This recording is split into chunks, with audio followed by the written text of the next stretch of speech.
J'ai remarqué que mes bijoux avaient disparu, des cadeaux de ma défunte grand-mère. Ma belle-sœur a souri et a dit, ils me vont mieux. Mon mari a ri, tu ne les portais presque jamais. Je suis allé au prêteur sur gage où elle les avait encaissés, et le propriétaire a dit, vous avez signalé leur vol trop tard. Elle avait la permission. J'ai demandé, de qui? Il a retourné son écran et m'a montré une lettre signée par mon mari, qui disait, je suis resté chez Dana pendant 4 nuits. Je n'ai pas répondu aux appels de Luc. J'ai ignoré ses textos.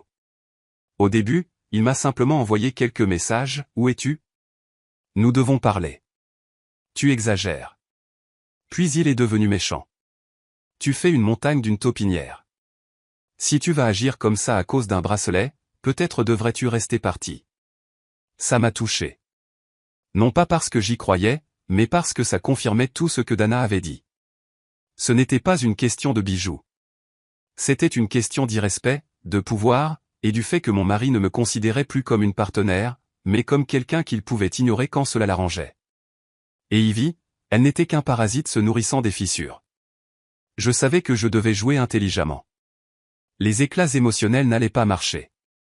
Crier sur Luc, traiter Ivy de voleuse. Rien de tout cela ne m'aiderait. Je devais tout rassembler, lentement, avec soin. La première chose que j'ai faite, j'ai pris des captures d'écran des SMS de Luc.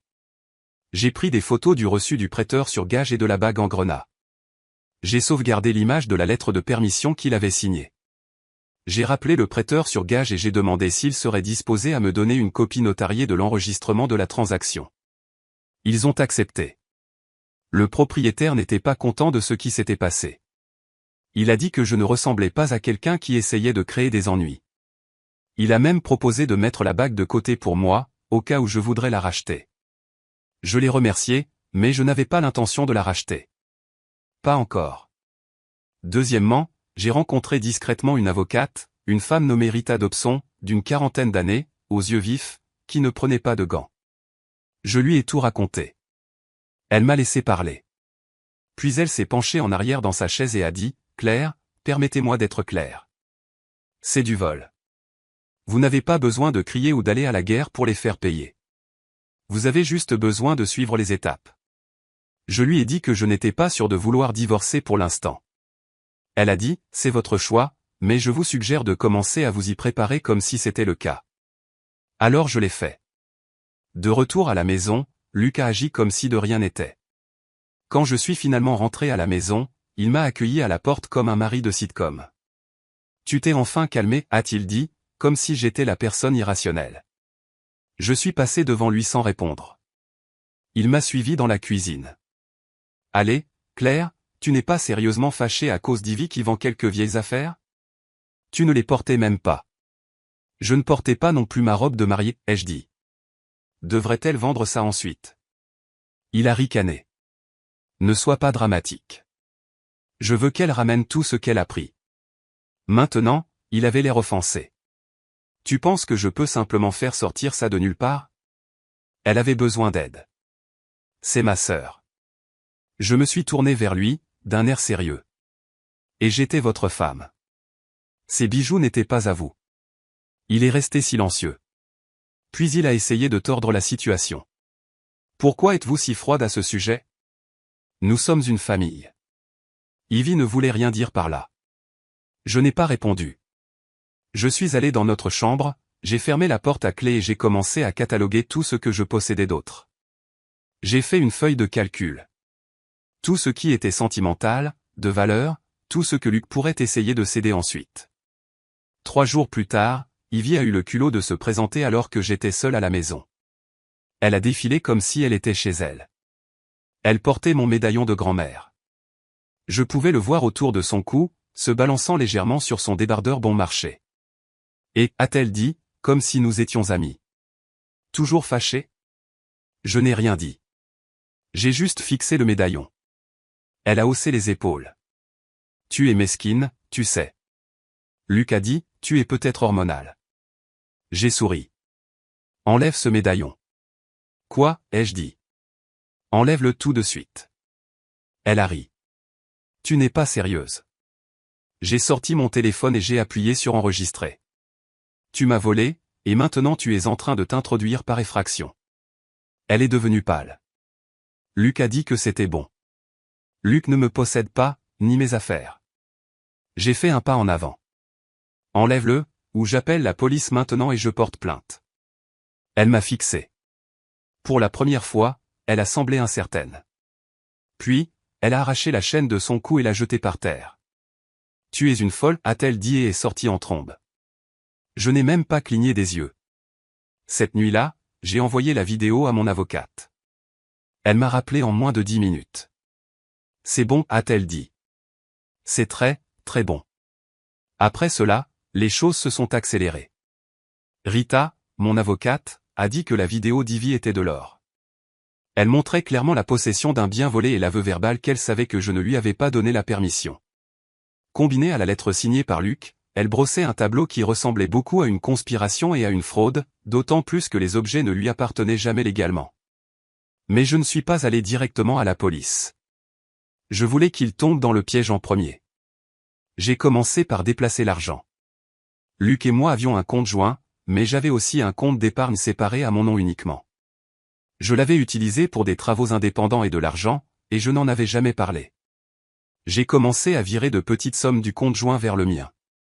Rien qui ne déclenche des alarmes. J'ai également ouvert une case postale à mon seul nom. J'ai réacheminé tout mon courrier personnel, relevé bancaire, informations de carte de crédit, facture médicale, vers cette case postale.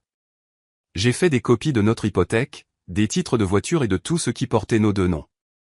J'ai tout numérisé et l'ai envoyé à Rita. Quand j'ai eu terminé, j'avais un dossier plus épais qu'une Bible. 2 semaines après qu'Ivy a dévalisé la maison, Luc a essayé de réinitialiser les choses. Il a prévu un dîner, a fait cuire un steak, a allumé des bougies, a versé du vin. Je me suis assise en face de lui et j'ai regardé la nourriture comme si elle était empoisonnée. Il a souri comme si de rien n'était. Alors, a-t-il dit, tout va bien maintenant? J'ai posé ma fourchette. Non, ça ne va pas. Il a soupiré. Allez, tu as récupéré le médaillon. Ivy est partie. Qu'est-ce que tu veux d'autre? Je me suis penché en avant. Je veux la bague, le bracelet, les boucles d'oreilles. Je veux tout ce que tu as cédé. Il a secoué la tête, agacé. Ce truc est parti, Claire. Tu dois laisser tomber. Tu m'as volé. Je n'ai rien volé, a-t-il rétorqué. J'ai signé un papier pour aider ma sœur. Si tu ne peux pas pardonner ça, je ne sais pas quoi te dire. J'ai hoché la tête lentement. Merci d'être honnête. Cette nuit-là, j'ai dormi dans la chambre d'Ami. Il n'est pas venu me chercher. Le lendemain matin, j'ai déposé la plainte à la police. J'ai apporté tous les documents que j'avais. La transaction notariée du prêteur sur gage, la vidéo d'Ivy, la lettre signée, tout. L'officier que j'ai rencontré était un homme d'âge mûr, pragmatique. Il n'a pas dit grand-chose pendant que je parlais, il n'a fait qu'écrire. Quand j'ai eu fini, il a dit, vous comprenez que cela peut prendre du temps, mais c'est solide. Vraiment solide. J'ai dit que je comprenais. 2 jours plus tard, j'étais au travail quand j'ai reçu l'appel. Officier Garza. Nous avons arrêté votre mari et votre belle-sœur pour interrogatoire. J'ai cessé de respirer. Ils ne sont pas encore en état d'arrestation, mais nous avons de quoi ouvrir une enquête formelle. Vous serez bientôt contacté par un détective.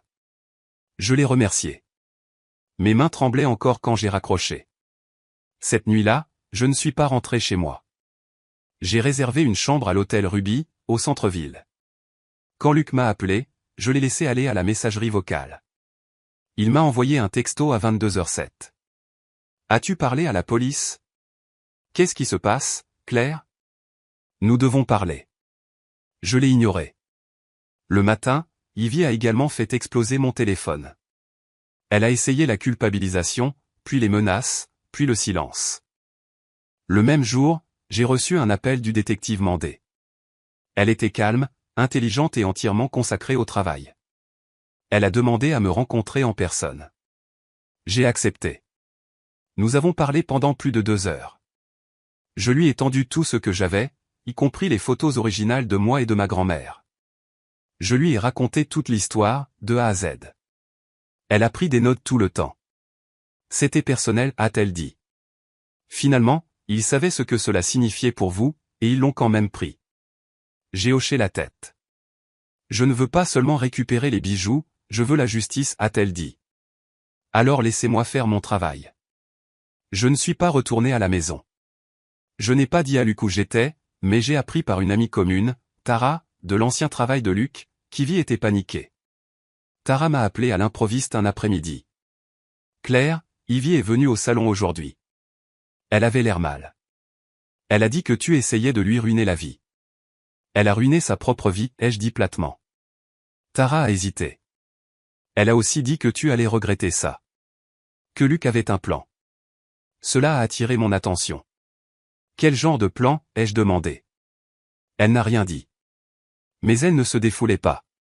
Elle tremblait comme si elle était au courant de quelque chose d'important. Je l'ai remerciée et j'ai raccroché. Puis j'ai appelé Rita. Elle bluffe, a dit Rita.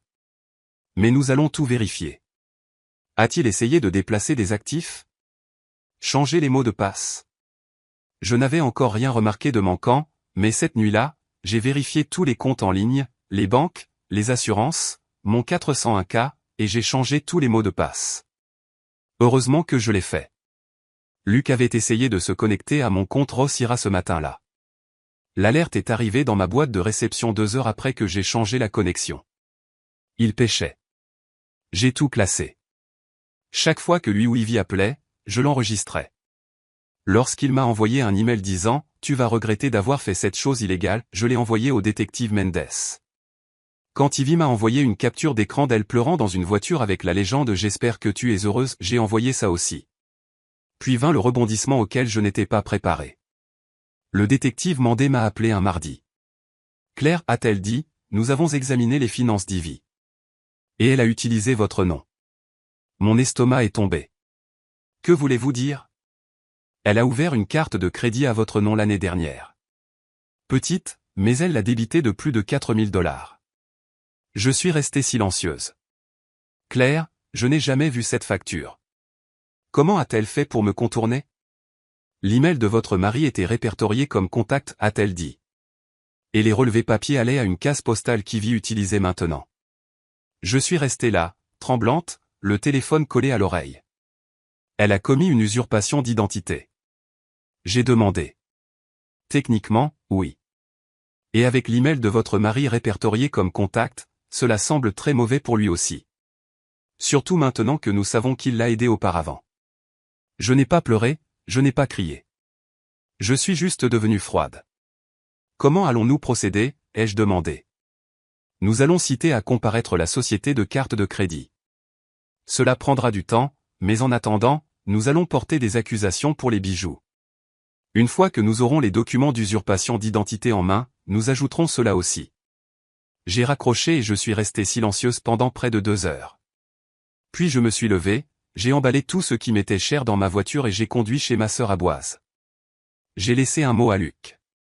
Pas un long. Tu as menti. Tu as volé. Et maintenant tu m'as traîné dans le brasier de ta sœur. Je ne suis plus ta femme. Je suis ton problème. Je l'ai bloqué sur tout. Mais ce n'était pas fini. 2 semaines plus tard, j'ai reçu une assignation à comparaître au tribunal pour divorce. Il a déposé plainte avant que je ne le fasse. Rita n'a pas été surprise. Il essaie de prendre de l'avance sur l'enquête, a-t-elle dit. Contrôler le récit. Avoir l'air d'être la personne raisonnable. Mais ce qu'il ne savait pas, c'est que pendant qu'il remplissait les papiers, le détective Mandé avait déjà rassemblé les pièces manquantes. 2 jours après la signification des papiers, elle m'a appelé. Je pensais qu'il voudrait l'entendre de moi, a-t-elle dit. Entendre quoi? Ivy a été arrêté. Pour 4 chefs d'accusation, vol, fraude, usurpation d'identité et complot. Refus de caution. J'ai fermé les yeux. Le soulagement m'a envahi. Et Luc? C'est son tour. Nous recommandons des accusations d'aide et d'encouragement et de fraude financière. Sur la base de la preuve de la carte de crédit et de cette lettre qu'il a signée chez le prêteur sur gage, ça suffit. J'ai expiré. Il n'en a pas encore la moindre idée, a-t-elle ajouté. Nous allons le cueillir demain. Le jour où ils ont arrêté Luc, je n'ai pas célébré. J'ai regardé de loin, littéralement. Tara, l'amie commune, m'a prévenu. Elle a dit que Luc prenait un verre avec d'anciens collègues à Iron Goat Brewing. Je me suis garé à 2 pâtés de maison et j'ai attendu. Je n'en étais pas fier. Je voulais juste le voir tomber de mes propres yeux. Vers 18h45, 2 voitures banalisées se sont arrêtées. J'ai vu Luc rire, une bière à la main, ignorant tout. Les agents se sont approchés calmement, ont montré leur badge et l'ont menotté. Son sourire s'est effacé comme si on avait appuyé sur un interrupteur. Il a essayé de dire quelque chose aux agents. Puis il s'est tourné et a balayé la rue du regard. Je suis resté caché. Il ne m'a jamais vu. Et comme ça, il a disparu. Au cours des mois suivants, les choses sont allées vite. Le procureur a retenu les charges contre Ivy et Luc. Ivy a essayé de tout rejeter sur Luc. Elle a affirmé qu'il l'avait manipulé et qu'il avait promis de s'en occuper. Luc a essayé d'affirmer qu'il n'avait aucune idée qu'elle avait utilisé mon nom pour les cartes de crédit, mais la trace des emails montrait clairement qu'il avait reçu les alertes. Il avait approuvé les demandes. Il savait. Le propriétaire du prêteur sur gage a témoigné. La société de cartes de crédit a fourni des preuves. La vidéo d'Ivy portant le médaillon volé a été diffusée au tribunal. Et mes photos de moi et de ma grand-mère. Elles ont compté plus que je ne l'aurais cru. Le tribunal a vu une vraie femme, en deuil d'une vraie perte, violée par des gens en qui elle avait confiance. Le jury n'a pas mis longtemps. Ivy a écopé de 2 ans. Pas de libération conditionnelle. Restitution obligatoire. Luc, 3 ans. Le juge l'a qualifié de calculateur et de profondément irrespectueux de la confiance conjugale. Il a également été frappé d'une restitution complète, plus des amendes et une marque permanente sur son casier. Je me suis assise au fond de la salle d'audience pendant la lecture de la sentence. Ni l'un ni l'autre ne m'ont regardé. Mais ce n'est pas la fin. 6 mois après le procès, j'ai vendu la maison. Je ne voulais pas qu'un centime revienne à Luc. Avec l'aide de Rita, j'ai prouvé que ma part de la valeur nette de la maison était plus élevée que la sienne en raison des fonds d'héritage que j'avais utilisés pour rénover la cuisine et payer la dernière année de l'hypothèque. Il a essayé de le contester depuis la prison, mais il a perdu. J'ai tout pris et je l'ai utilisé pour ouvrir une petite boutique vintage à Boise. Je l'ai appelée Marjorie S-Box, d'après le nom de ma grand-mère. Ça a commencé petit, juste un coin de la 8e rue, mais ça a grandi plus vite que je ne l'avais prévu. Les gens aimaient l'histoire qui se cachait derrière. Ils aimaient que chaque objet ait un passé. Et un jour, juste 1 an après la condamnation de Luc, je suis entré dans l'arrière-boutique et j'ai vu un petit paquet emballé qui m'attendait sur mon bureau. Pas de notes, pas de nom. Je l'ai ouvert lentement. À l'intérieur, une pochette en velours. Vieux, familier. Ma bague en grenat. Le propriétaire du prêteur sur gage avait trouvé le moyen de la conserver discrètement pour moi après la fin de l'affaire. Il ne me l'a jamais dit. Il me l'a simplement renvoyé. J'ai pleuré dans cette arrière-boutique pendant 20 minutes d'affilée. Quelques mois plus tard, j'ai appris qu'Ivy était sortie plus tôt. Qu'elle avait obtenu une sorte de libération conditionnelle. Je m'en fichais. Elle a quitté l'État. Luc. J'ai reçu une dernière lettre de lui, de la prison. Il a dit qu'il était désolé. Qu'il n'avait jamais voulu me faire de mal. Qu'il avait paniqué quand Ivy a imploré de l'aide. Je n'ai pas répondu. Il voulait ce qu'il a fait. Même s'il n'y a pas réfléchi, et il a obtenu ce qu'il méritait. Moi, je n'étais pas parfaite non plus. J'ai laissé trop de choses glisser pendant trop longtemps. Je suis restée silencieuse quand j'aurais dû me défendre. J'ai laissé la culpabilité s'immiscer dans mes limites. J'ai payé pour ça. Mais j'ai appris. Je ne suis pas la même femme qui pleurait dans un prêteur sur gage il y a 2 ans. Maintenant, je porte la bague de ma grand-mère tous les jours. Et quand les gens me demandent où je l'ai eue, je souris et je dis, elle est revenue vers moi.